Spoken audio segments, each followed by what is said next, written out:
Welcome to Ligam Academy. Subscribe the Ligam Academy for Ligam videos and press the bell icon for latest video. Thank you.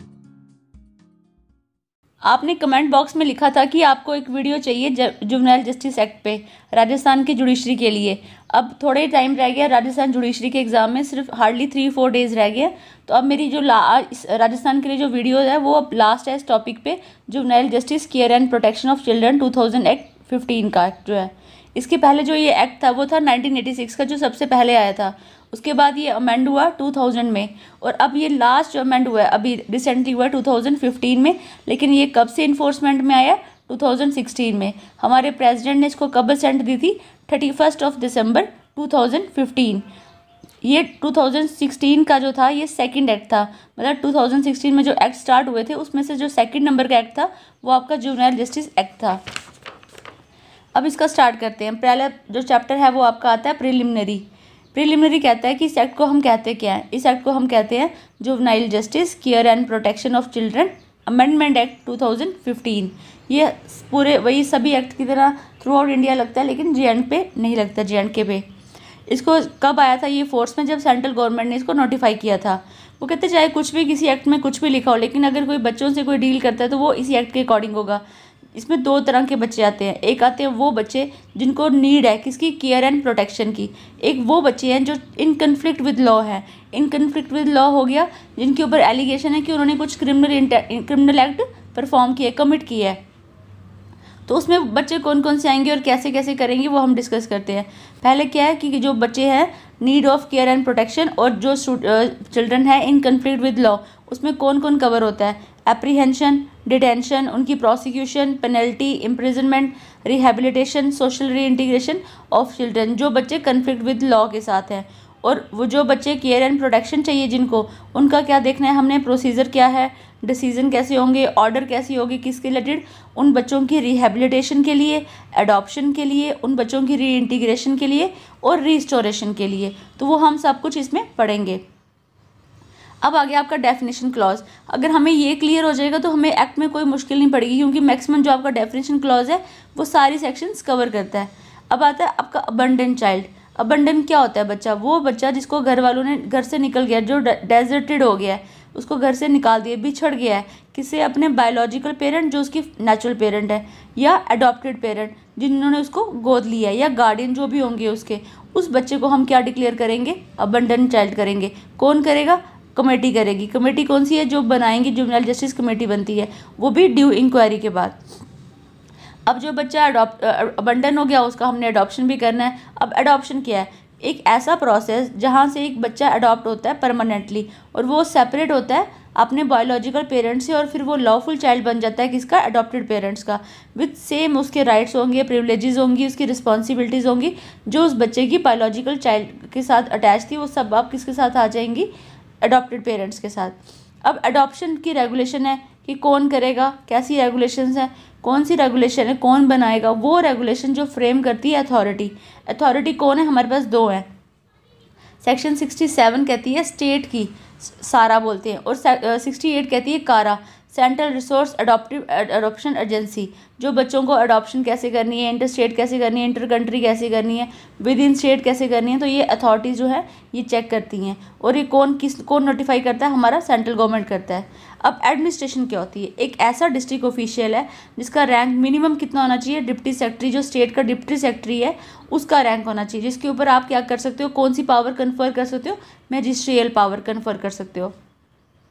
फिर आता है आपका after care. After care क्या चीज़ है? After care एक ऐसा provision है जिससे हम क्या करते हैं? सपोर्ट करते हैं। कौन सी सपोर्ट? चाहे फाइनेंशियली हो चाहे अदरवाइज कोई भी हो।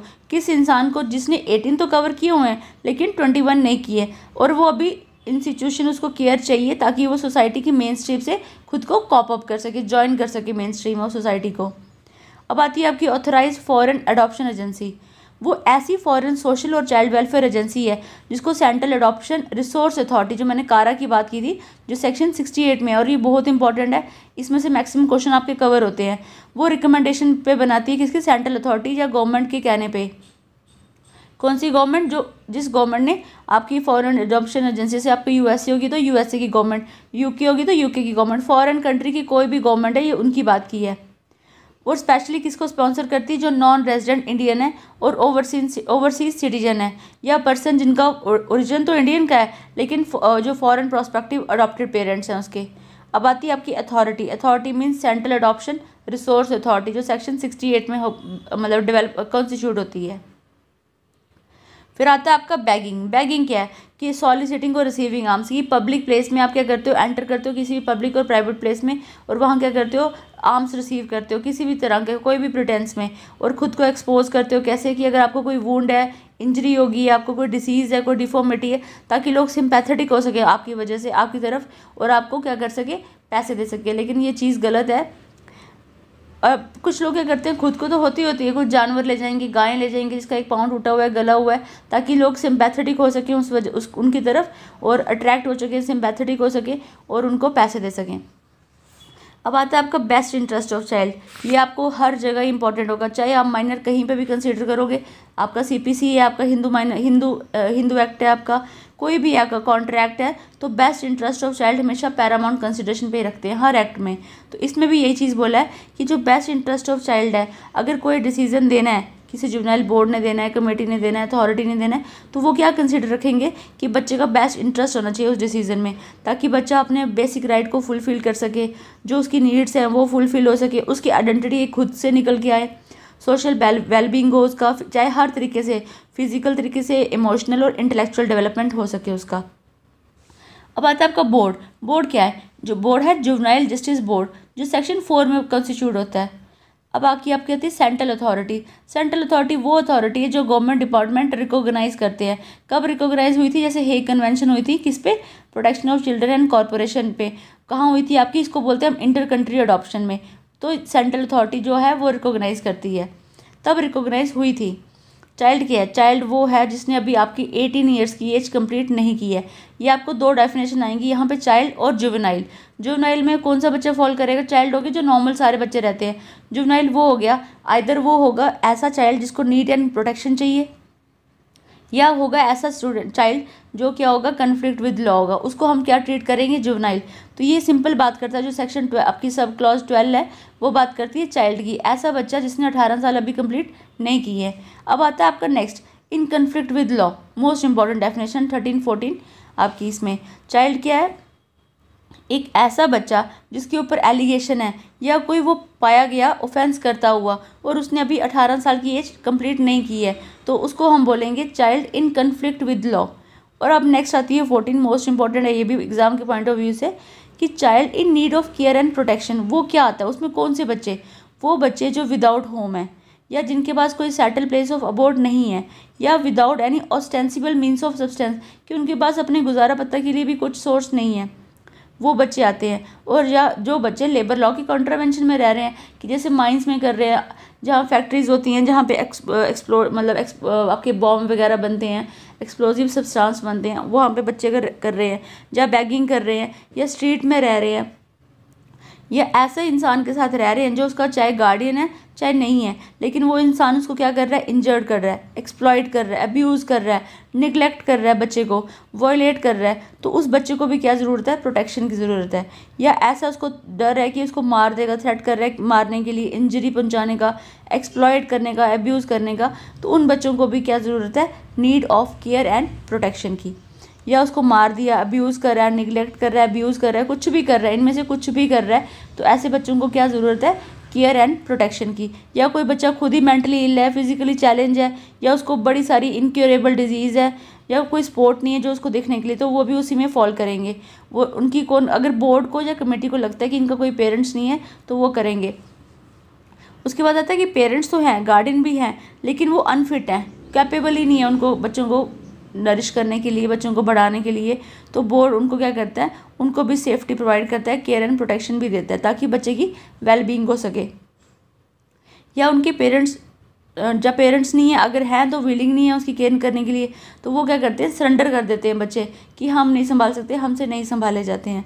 या कोई बच्चा मिसिंग है, रन अवे चाइल्ड है, रन अवे चाइल्ड वो होते हैं जो निगलेक्टेड पेरेंट्स से आते हैं, जिनके पेरेंट्स उनको ध्यान नहीं देते, लड़ते रहते हैं, स्लम एरियाज़ के जो बच्चे हैं वो मिसिंग और रन अवे चाइल्ड होते हैं। या कोई लाइकली, और अगर इसी तरह का सेम कहीं बच्चा आपको लग रहा है अब्यूज़ हो रहा है, टॉर्चर हो रहा है, एक्सप्लॉइट हो रहा है, सेक्सुअल अब्यूज़ हो रहा है, या कोई भी इलीगल एक्ट हो रहा है, तो या कोई वनरेबल मिल रहा है कहीं पे, ड्रग अब्यूज़ में चला गया, ट्रैफिकिंग में चला गया, तो ऐसे बच्चों को क्या ज़रूरत है, need of care and protection. या फिर कोई अनकॉन्शिएबल गेन कोई ले रहा है, उससे कोई लड़की है, कोई विक्टिम है आर्म कन्फ्लिक्ट का, जैसे अभी सीरिया में हुई थी कि सारी लड़ाई हुई थी, बच्चे बहुत ही ज़्यादा डिस्ट्रेस हालत में थे, अनरेस्ट थे, नेचुरल कैलेमिटी आ जाती है तो उसमें था। अगर कोई इमिनेंट रिस्क है कि शादी करवा देंगे, अभी उसकी एज नहीं हुई है शादी वाली, लेकिन पेरेंट्स फैमिली मेम्बर का इतना प्रेशर है, गार्डियन का प्रेशर है कि वो करवा रहे हैं, तो आप ऐसे बच्चों को भी need of care and protection चाहिए। अब होता है 15th आपका आता है कि जो चाइल्ड बिहेव फ्रेंडली क्या होता है। चाइल्ड फ्रेंडली एक ऐसा बिहेवियर है जो हम कहाँ पे यूज़ करते हैं मोस्टली, जो भी आपका ये पुलिस वाले होंगे जो बच्चों से डील करेंगे, आपका जो बोर्ड का इन्वायरमेंट है उसमें चाइल्ड फ्रेंडली इन्वायरमेंट होना चाहिए, जो कमिटीज़ बनेंगी, चाइल्ड केयर यूनिट बनेंगे, चिल्ड्रन होम बनेंगे, तो वो सारे क्या होने चाहिए, चाइल्ड फ्रेंडली होने चाहिए। उनका बिहेवियर, उनका कंडक्ट, उनकी practice, process, attitude, environment, treatment सब क्या होना चाहिए, ह्यूमन होना चाहिए और कंसिडरेट होना चाहिए। और फिर वही चीज़ आ जाती है कि बच्चे का बेस्ट इंटरेस्ट तो देखना ही है हमने। 16 आपकी इंपॉर्टेंट है। 16 कहती है child legally free for adoption, ऐसा बच्चा जो क्या डिक्लेयर कर दिया कमेटी ने पूरी इंक्वायरी करने के बाद कि इस बच्चे को कोई भी, अभी ये लीगली फ्री है कि कोई भी इसको अडॉप्ट कर सकता है। ये सेक्शन आपकी 38 बताएगी। अब आता है आपका चाइल्ड वेलफेयर ऑफिसर। ये एक ऐसा ऑफिसर है जो अटैच है चिल्ड्रन होम्स के साथ। चिल्ड्रन होम क्या होते हैं, जहाँ बच्चों को रखा जाता है, कि जहाँ पे उनको need of care and protection, जो बच्चे बात कर रहे थे हम, उनको चिल्ड्रन होम में रखा जाता है और कमेटी उनको डायरेक्शन देती है कि कैसे कैसे काम करना है, और जो बोर्ड है वो रिस्पॉन्सिबिलिटी लेता है जो भी है। फिर आता है आपका चाइल्ड वेलफेयर पुलिस ऑफिसर। ये एक ऐसा पुलिस ऑफिसर है, 107 इसको बताता है कि जो नॉर्मल पुलिस वाला नहीं है, इसको स्पेशल ट्रेनिंग दी जाती है कि बच्चों के साथ कैसे डील करना है, ह्यूमेन कंडीशन सिखाई जाती हैं, चाइल्ड फ्रेंडली एटमॉस्फेयर क्रिएट करना पड़ेगा बच्चे से डील करने का। क्योंकि अगर पुलिस हार्श होती है, बच्चे वैसे पुलिस को देख के डर जाता है, तो ये नॉर्मल यूनिफॉर्म में होते हैं, सिविल यूनिफॉर्म में होती नहीं यूनिफॉर्म इनकी, तो ये बच्चे से डील करते हैं। फिर आता है आपका चिल्ड्रन होम। मैंने आपको बताया आपको चिल्ड्रन होम क्या होता है। ये एक ऐसा होम है, एस्टेब्लिश हुआ है और मेंटेन हुआ है हर डिस्ट्रिक्ट में या ग्रुप ऑफ डिस्ट्रिक्ट में। अगर डिस्ट्रिक्ट काफ़ी बड़ा है तो ग्रुप ऑफ डिस्ट्रिक्ट में भी हो सकता है। कौन बनाता है, आपका स्टेट गवर्नमेंट बनाती है, इवन खुद भी बना सकती है, और कोई अगर वॉलंटरी नॉन गवर्नमेंट NGO है आपकी तो वो भी बना सकती है, लेकिन वो ज़रूरी मतलब इसमें स्पेसिफिक क्या है कि वो रजिस्टर्ड होनी चाहिए, और इसको सारा जो है सेक्शन 50 डिस्क्राइब करेगी। अब आती है आपकी चिल्ड्रन कोर्ट। चिल्ड्रन कोर्ट क्या है, एक ऐसा कोर्ट है जो under the commission of protection of child right 2005 में बना था, या special court of under the protection of children for sexual offence 2012 POCSO की बात की है, या तो 2005 में कवर होएगा या 2012 में। ऐसा कोर्ट इन दोनों के अंडर क्या हुआ है, एस्टेब्लिश हुआ है। जहाँ पे अगर पहले से कोर्ट है, तो अगर कोई ऐसा कोर्ट नहीं है, दोनों में से कोई भी किसी डिस्ट्रिक्ट में कोर्ट नहीं है, तो वहाँ का जो सेशन जज होगा वो इन सारे ऑफेंसेस को क्या करेगा, डील करेगा। अब आता है आपकी चाइल्ड केयर इंस्टीट्यूशन। ये एक ऐसा इंस्टीट्यूशन है, इसको लगा लो एक तरह का चिल्ड्रन होम भी है। इसमें क्या क्या आता है, चिल्ड्रन होम आता है आपका, ओपन शेल्टर आता है, ऑब्जर्वेशन होम क्या होता है, जहाँ पे child in conflict with law रखे जाते हैं उसको बोलते हैं ऑब्जर्वेशन होम। स्पेशल होम आता है, प्लेस ऑफ सेफ्टी कि अभी डर रहा है कि नहीं रख सकते तो वहाँ आता है। स्पेशलाइज्ड अडॉप्शन एजेंसीज आती हैं, फिट फैसिलिटी देखते हैं। ये सब कुछ किसके अंदर कवर होता है, चाइल्ड केयर इंस्टीट्यूशन में। कमेटी क्या, हम बार बार कमेटी पढ़ रहे हैं, कमेटी क्या है आपकी, चाइल्ड वेलफेयर कमेटी। ऐसी कमेटी जो बच्चों के वेलफेयर के लिए बनी हुई है, तो ये कौन सी सेक्शन में कॉन्स्टिट्यूट होगी, 27 में। अब आता है आपका कोर्ट। कोर्ट क्या है, हम सोचेंगे नॉर्मल सिविल कोर्ट, वो तो है ही है, लेकिन इसमें एक चीज़ की है, जिस ऐसा कोर्ट जो जुडिक्शन है जिसकी अडॉप्शन और गार्डियनशिप की, जिसके अडॉप्शन और गार्डियनशिप कहाँ लगते हैं, हमारे डिस्ट्रिक्ट कोर्ट में लगते हैं, या कुछ कोर्ट को स्पेसिफिकली हमने क्या डेजिग्नेटेड की दिया होता है, फैमिली कोर्ट, जो वहाँ लगते हैं। अगर वहाँ पे भी नहीं होगी, कुछ स्टेट्स में क्या होता है, सिटी सिविल कोर्ट होता है, तो वहाँ लगेगा। मतलब ये डिनाई, मतलब ये किसको एक्सक्लूड करते हैं, जो आपके CGM है, आपके फर्स्ट क्लास मजिस्ट्रेट, उनको ये एक्सक्लूड करते हैं। जो हायर जुडिशरी के रैंक के, जैसे डिस्ट्रिक्ट कोर्ट हो गया आपका, फैमिली कोर्ट हो गया आपका, सिटी सिविल कोर्ट हो गया, तो उसमें ये सिविल कोर्ट माना है। अब कॉर्पोरल पनिशमेंट क्या है, कॉर्पोरल पनिशमेंट है कि बच्चे को आप फिजिकल पनिशमेंट देते हो, जो बच्चा डेलिब्रेट इन्फेक्शन ऑफ पेन उसको मिलेगी, ताकि रेट्रीब्यूट कर सके, कि बच्चा क्या कर सके, रिफॉर्म हो सके और डिसिप्लिन में आ सके। अब चाइल्ड लाइन सर्विस क्या है, एक ऐसी सर्विस है जो 24 आवर ओपन रहती है। इमरजेंसी सर्विस है कि बच्चे के साथ कुछ भी हुआ, long term care and rehabilitation service भी बोलते हैं, इनके साथ ही वो डील करते हैं कि बच्चा अगर इमरजेंसी में आपको लगता है कि बच्चे के साथ कुछ अब्यूज़ हो रहा है तो आप खुद भी कॉल कर सकते हो इस पर। अब आता है आपका डिस्ट्रिक्ट चाइल्ड प्रोटेक्शन यूनिट। ये एक ऐसा चाइल्ड प्रोटेक्शन यूनिट है जो डिस्ट्रिक्ट में बनाया हुआ है स्टेट गवर्नमेंट ने अंडर सेक्शन 106 में। आप याद रखना 107 में आपका पुलिस ऑफिसर है और 106 में क्या है आपका डिस्ट्रिक्ट चाइल्ड प्रोटेक्शन यूनिट है।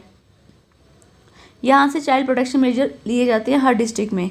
अब आती है फिट फैसिलिटी। हम बार बार बोल रहे हैं फिट फैसिलिटी क्या है ये एक ऐसी फिट फैसिलिटी है जो गवर्नमेंट ऑर्गेनाइजेशन रन उसके द्वारा चलाई जाती है या कोई एनजीओ द्वारा चलाई जाती है। टेम्प्रेरी बेसिस पे बन सकती है और वो परमानेंट पे भी। बच्चे की रिस्पॉन्सिबिलिटी लेते हैं स्पेसिफिक पर्पज़ के लिए, जैसे उनको क्या प्रोवाइड करना है कि बच्चे कैसे रहने चाहिए, कौन सा एनवायरनमेंट देना है, तो ये उसमें सारा कवर होता है।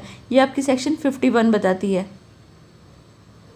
अब आता है आपका फिट पर्सन। पहले हमने पढ़ी फिट फैसिलिटी होनी चाहिए और वहाँ पे एक ऐसा इंसान होना चाहिए जो फिट पर्सन, जिसको हम बोल सकते हैं कि वो बच्चे को हर चीज़ प्रोवाइड करे।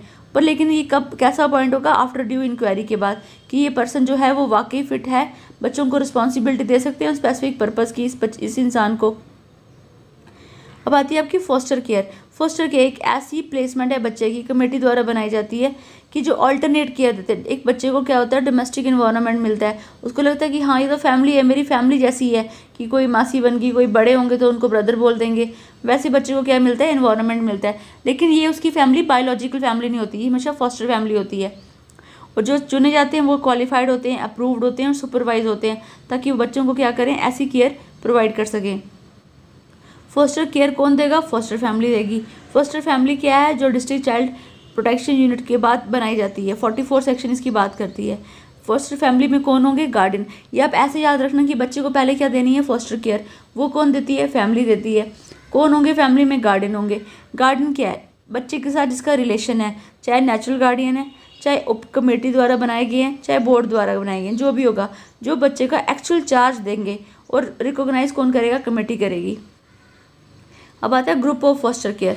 एक ऐसी फैमिली है जो केयर फैसिलिटी देती है बच्चों को, उन बच्चों को जिनको केयर एंड प्रोटेक्शन चाहिए और जो विदाउट पेरेंट केयर के हैं, और उनको एम करती है कि उनको पर्सनल, हर बच्चे को इंडिविजुअली उसकी फोकस किया जाना है उस बच्चे पे, ताकि उसकी आइडेंटिटी फैमिली लाइक उसका ही मतलब जो उसका ब्रॉटअप हो वो उसको लगे कि मेरे फैमिली की तरह ही ब्रॉटअप हो रहा है। अब आते हैं हीनियस ऑफेंस। हीनियस ऑफेंस क्या है, जिनकी मिनिमम पनिशमेंट आईपीसी में बताई हुई है और another law for time being 7 year.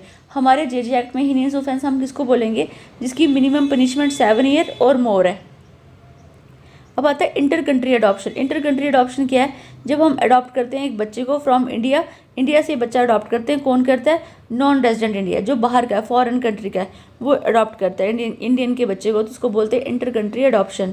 Juvenile क्या है, ये हमने पहले आपको मैंने बताया कि ऐसा बच्चा जो 18 ईयर से अबव है, या तो आएगा चाइल्ड 18 ईयर से बिलो है, सॉरी, जो या तो आएगा इसमें जो बच्चा इन कन्फ्लिक्ट विद लॉ है, या वो बच्चा जो जिसको ज़रूरत है केयर एंड प्रोटेक्शन की। अब आता है नारकोटिक ड्रग्स। वो क्या आपके जो साइकोट्रॉपिक सब्सटेंस होते हैं, उसके अंदर कोई भी आ जाएगा आपका, जो भी मिथ्राइन, सिलिकॉन वगैरह सब कुछ इसमें कवर होता है।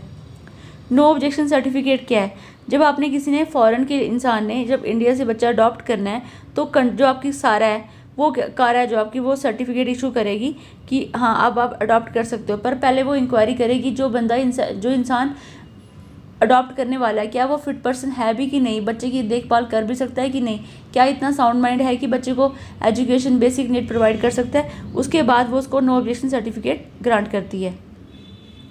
अब आता है आपका नॉन रेजिडेंट इंडिया। ऐसा इंसान जो जिसके पास इंडिया का पासपोर्ट है, प्लस वो प्रेजेंटली कहाँ रह रहा है, अब्रॉड में रह रहा है मोर देन 1 ईयर से।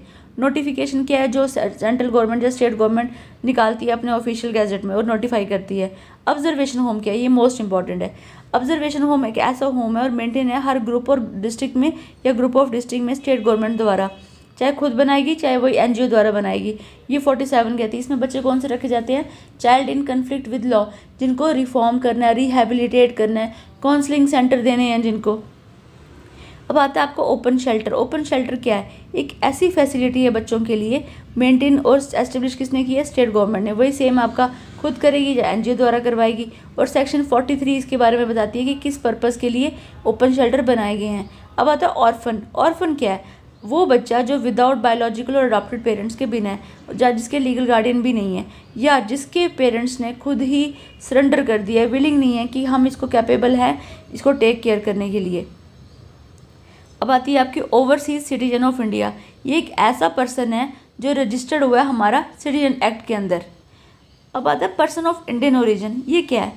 जिसके लीनियन असेंडेंट, लीनियन एंसेस्टर क्या होते हैं? सेम सिंगल लाइन में जिसके जो है वो कभी इंडियन रहे हों या प्रेजेंटली उसके पास इंडियन ओरिजिनल कार्ड हो जो सेंट्रल गवर्नमेंट ने उसको इशू किया होना चाहिए। अब हमने पढ़ा पहले हीनियस ऑफेंस, अब हम पढ़ेंगे पैटी ऑफेंस। हीनियस ऑफेंस हमने पढ़ा था 7 ईयर और मोर। अब पैटी ऑफेंस में क्या है? जिसमें 3 ईयर और अप टू 3 ईयर्स है। मतलब हमारे पैटी ऑफेंस अगर हम आईपीसी में देखें तो 2 ईयर्स है, लेकिन जेजे एक्ट में देखेंगे तो अप टू 3 ईयर्स है मैक्सिमम पनिशमेंट। अब आती है प्लेस ऑफ सेफ्टी। ये भी एग्जाम की पॉइंट ऑफ व्यू इसको इंपॉर्टेंट मार्क कर लो। ये एक ऐसी प्लेस और इंस्टीट्यूशन है, लेकिन ये क्या पुलिस लॉकअप बिल्कुल भी नहीं होगा, जेल बिल्कुल भी नहीं होगी। तो फिर ये क्या है? ये सेपरेटली बनाई है, अटैच की हुई है किसके साथ? ऑब्जर्वेशन होम के साथ या स्पेशल होम के साथ, दोनों में से कोई भी जो भी होगा। और जो पर्सन इंचार्ज होगा ये रिसीव करेगा बच्चों के चैलेंज सब कुछ, तो वो बोर्ड द्वारा बनाया गया होगा चिल्ड्रन कोर्ट में इंक्वायरी के दौरान। और जब तक रिहेबिलिटेशन सेंटर चल रहा है तो बच्चों को हम कहाँ रखते हैं? प्लेस ऑफ सेफ्टी में रखते हैं।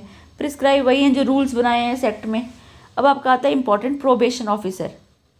ये आपका इंपॉर्टेंट है, ये स्टेट गवर्नमेंट अपॉइंट करती है under the probation of offender act 1958 जो हमने पढ़ा था। सेम वही चीज़ है कि प्रोबेशन पे बच्चे को छोड़ना है या कुछ भी है, या कौन उसको अपॉइंट करती है? लीगम कम प्रोबेशन ऑफिसर अपॉइंट कौन करती है? स्टेट गवर्नमेंट करती है। किसके under? District child protection unit के अंडर। अब आता है आपका प्रोस्पेक्टिव अडॉप्टेड पेरेंट्स। ये ऐसे पेरेंट्स हैं जो एलिजिबल है कि बच्चे को गोद ले सकते हैं। ये सेक्शन 57 इसको बताएगी। पब्लिक प्लेस क्या है? पब्लिक प्लेस वही सेम इसको डेफिनेशन दी हुई है जो आपका इमोरल ट्रैफिकिंग में दी हुई है। पब्लिक प्लेस में कोई भी जगह आ जाती है जहाँ पे गार्डन आ गया आपके, कोई भी पब्लिक प्लेस कोई भी हो सकती है। रजिस्टर्ड क्या है? रजिस्टर्ड ये कहते हैं कि अगर बच्चे की हमने चाइल्ड केयर इंस्टीट्यूशन के बारे में बार बार बोल रहे हैं, एजेंसीज के बारे में बोल रहे हैं, तो जो स्टेट गवर्नमेंट प्रोवाइड करती है, जो वॉलंटरी नॉन ऑर्गन जो आपकी NGOs हैं या observation special home, place of safety, children home, ये सारी क्या होनी चाहिए? रजिस्टर्ड होनी चाहिए अंडर सेक्शन 41, ताकि बच्चों को प्रोवाइड कर सके रेजिडेंशियल केयर। और ये शॉर्ट टर्म और लॉन्ग बेसिस पे भी बनती हैं। रिलेटिव क्या है? रिलेटिव है जो बच्चे के साथ रिलेशन में है। अडॉप्टेड पेरेंट्स से भी हो सकता है, नेचुरल से भी हो सकता है, maternal aunt, paternal grandparent, maternal grandparent, ये सब कुछ हो सकते हैं उसके रिलेटिव। स्टेट एजेंसी क्या है? ये हमने सारा बताई थी आपको। जो स्टेट एडॉप्शन रिसोर्स एजेंसी है, स्टेट गवर्नमेंट अपॉइंट करती है और ये सेक्शन 67 में है। ये विद इन स्टेट्स में देखती है कि एडॉप्शन कैसी होनी है। और जो कारा है वो आपका इंटर कंट्री देखती है कि आउटसाइड कंट्री हमारे इंडियन बच्चों को कैसे गोद लेंगे, क्या प्रोसीजर होगा, कैसे इंक्वायरी करवानी है, तो वो कारा देखती है। अब आते हैं सीरियस ऑफेंस। पहले हमने पढ़ा हीनियस ऑफेंस 7 ईयर और मोर, फिर पढ़ा हमने petty offence up to 3 year. अब हम पढ़ेंगे सीरियस ऑफेंस। सीरियस ऑफेंस में वो हैं जिनकी पनिशमेंट कितनी है? 3 to 7। मतलब ये इंटरमीडिएट है पैटी और हीनियस ऑफेंस की, जो बीच में आते हैं वो आपके सीरियस ऑफेंस हैं। अब आती है आपकी स्पेशल जुवेनाइल पुलिस यूनिट। ये एक ऐसी यूनिट है पुलिस की जो हर डिस्ट्रिक्ट में या सिटी में बनाई जाती है। इसमें आपके रेलवे पुलिस भी कवर होती है, जो बच्चों के साथ ही, जिनको बनाया ही सिर्फ बच्चों के साथ डील करने के लिए है। और वो इसकी सेक्शन कौन सी, जो हमने पहले पढ़े थे कि 107 में जो पुलिस ऑफिसर हैं वो इसी में आपके वो आएंगे, डेजिग्नेट किए जाते हैं जो बच्चों के साथ हैंडल करते हैं। फिर आता है आपका स्पेशल होम। ये एक ऐसी इंस्टीट्यूशन है जो स्टेट गवर्नमेंट बनाती है, जो NGO द्वारा बनाती है, और वो 48 में रजिस्टर्ड होती हैं। बाकी सारे 41 में थे, ये 48 में रजिस्टर्ड है। ये क्या करती है? बच्चों को हाउस प्रोवाइड करती है, हाउसिंग की रहने की जगह, रिहेबिलिट सर्विस प्रोवाइड करती है उन बच्चों को जो कन्फ्लिक्ट विद लॉ के साथ है या जिनको इंक्वायरी के बाद लगता है कि इन इंस्टीट्यूशन में भेजना चाहिए, तो वो उनके लिए स्पेशल होम बनाए जाते हैं। अब आती है आपकी स्पेशलाइज्ड अडॉप्शन एजेंसी। ये एक ऐसी इंस्टीट्यूशन है जो स्टेट गवर्नमेंट अपॉइंट करती है, वॉलंटरी या नॉन वॉलंटरी जैसे भी है। तो ये बच्चों को क्या देती है? किन बच्चों के लिए बनाई जाती है? जो ऑर्फन है, अबंडन है, सरेंडर है, उन बच्चों के लिए बनाई जाती है।